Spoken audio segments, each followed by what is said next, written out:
probably, to me, the most interesting technology that's affecting planning, I think, is the combination of driverless vehicles and sort of Uber-like ride-hailing. That we think will really change the context of our public realm significantly. And our clients are spending huge amount of resource on, say, parking structures.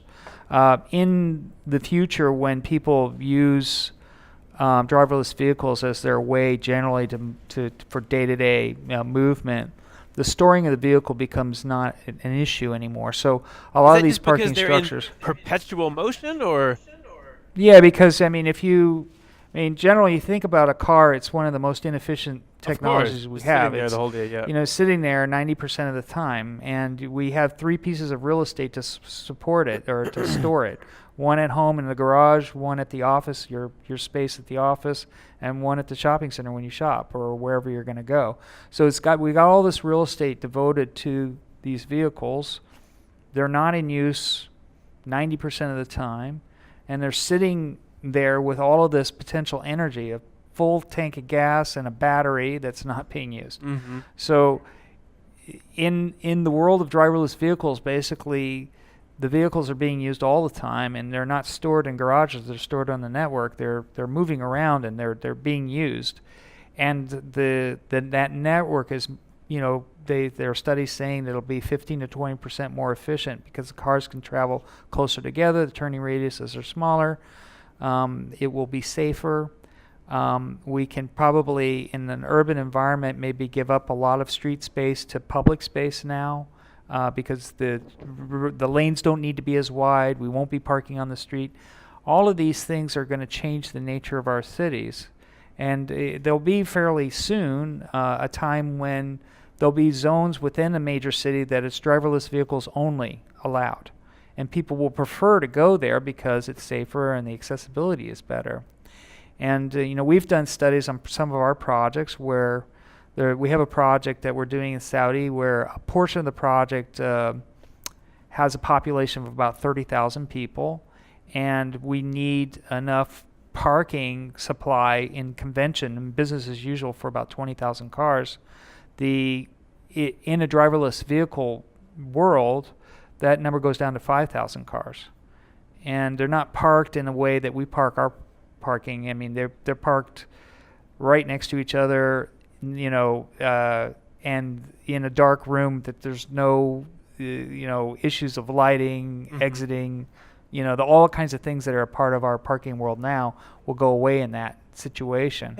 So this means that all the money that they're spending on basement and things like that can be now put into the public realm and making the space much better.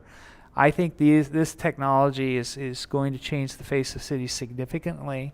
And there's a lot of possibility there. As you're reading, the only thing that I have yet to understand about that model is the fact that car usage is inefficient because they're sitting there, most of the day, but they're all in use at the same time, right? They're all in use at like 8:30, and they're all in use at 4:30.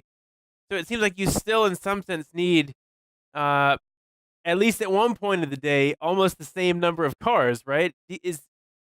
How does that? That's the one piece of the story. If transportation was distributed completely evenly, straight lined, then I would get it. But it seems like there's huge peaks, in the morning and in the late afternoon.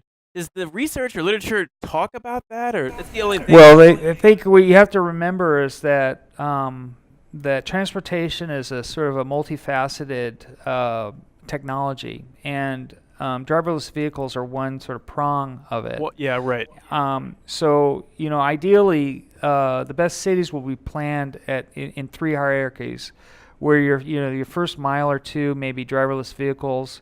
The second, maybe 2 or 3 miles may be a BRT, which is Yep. kind of a bus rapid transit, and the third may be metro.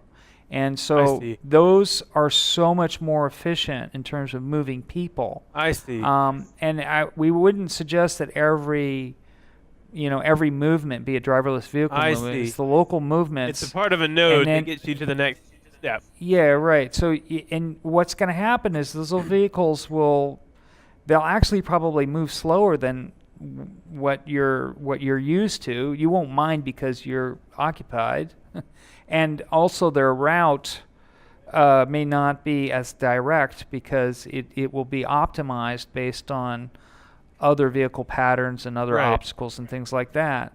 But as you move from driverless vehicle to, say, a BRT or a metro, then your kind of commute is morphed, and then the capacity of the overall system is greater. So the model is That's the idealized I see. situation. The model is not that you have a driverless Uber for your 45 Point A minute to point commute. B. I mean, you'll still have more long haul That makes sense.